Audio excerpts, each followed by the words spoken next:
好，各位大家好，我们今天要讲解的是中亚与西亚。很多人觉得很奇怪，这两个东西，为什么会把它摆在一起？因为它们其实那个距离上，纬度上也不太一样，然后那个位置上也有点差距。哦，但是位置给人家神秘感还蛮重的，就是说，这个旅游通常不太会去中亚、去西亚玩这样。哦，这两个地方的共同特色呢，很重要，第一个很干，都非常的干。哦，所以我们先看中亚要干呢，怎么个干法？先看一下它的纬度，40度、50度。正常来说，这个已经是中纬度那种感觉是温带的地方了，对不对？温带的地方，可是它很干，为什么呢？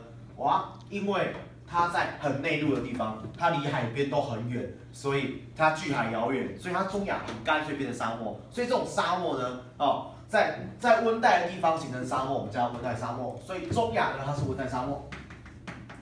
我们简称叫温莎就好。好，那这个地方又不一样了。这个地方看到虚线，虚线叫什么？叫回归线。回归线呢，大家有同学学过副热带高压，副热带高压是这边的重点。副热带高压这个地方呢，因为空气下沉嘛，所以不会下雨。虽然说它的纬度还蛮低的，可是纬度比较低，代表什么意思？它比较热，可是它又是干的，所以这地方叫热带沙漠。有差别哦，一个是温的，一个是热的，温沙一个是热沙。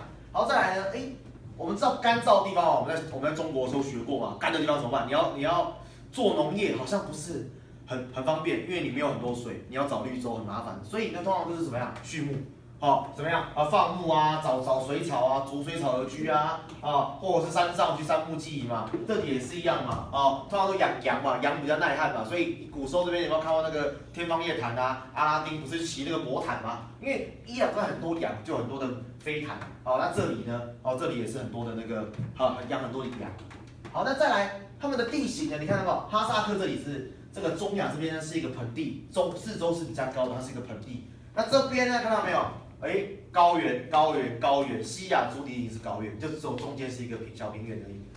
所以呢，他们呢，那现在，因为毕竟那个现在是一个经济那个很扩张的一个世界嘛，所以他们必须面临一些转型。他们有些转型，养羊的呢，后来发现呢，这边沙漠里面呢是有河流的，沙漠里面可以种什么东西？可以种棉花，所以他们这个咸海啊，以前很大一坨，现在变得很小一块，因为大家都两个国家哈萨克跟乌兹别克把这边拿去种棉花种棉花，因为棉花是一种沙漠里面的一个高价的农作物他们就拿去种棉花。那这边呢，要不要种棉花？不用，这边挖到石油了，石油了不起了，石油哪边有石油呢？我跟你讲我们看到高原呢，表示这地方地质是很古老的，看到高原表示通常它都有矿产。那这边的矿产呢，不是到处都有。波斯湾沿岸，你要记住这个词，波斯湾沿岸，沿着波斯湾沿岸的国家呢，都有石油。所以会有个题目叫做那个会考你哪一些是石油输出组织的，沿着波斯湾沿岸都是石油。OK， 那接下来呢，那这边呢，这边会不会有吵架的情况呢？会不会有？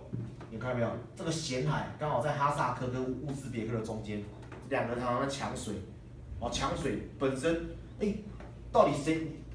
我认为你把水用完了，你认为我把水用完了，所以他们两个会吵架，所以这里会有纠纷，这里会有纠纷。那这里呢，纠纷会不会有纠纷？有啊，好不好？你呢？离波斯湾比较近，你抢了我的油田因为我本身油田可能在边界上啊，或者我石油很赚钱嘛，对不对？你抢我的油，我觉得不开心。像那个伊拉克跟科威特就觉得说，你那个抢我的油。好，那这边呢还有个冲突，就是你看以色列本身是犹太人，然后跟周边的呢都是所谓的那个信回教的他们那个阿拉伯人本身他们的民族不一样，宗教也不一样，所以常常会打架。然后以色列又有美国的科技去支撑它，所以这个地方会有一些那个一些冲突那其他比较细部的宗教冲突啊，什么它的派别冲突啊，这个我们在高中的这边呢会再详细的解释。你这样，那回顾一下它们两边的共同特色怎么样？通常沙漠通常沙漠因为通常它的生活比较苦，所以其实世界上沙漠信回教的比例比较高，所以这个地方信回教的比例都是比较高的，它们的共同点是这样子。那最大的不同点，纬度不一样，所以一个是热的，一个是温的。好，那其他的这些东西呢，你把纬度看清楚，地形看清楚，然后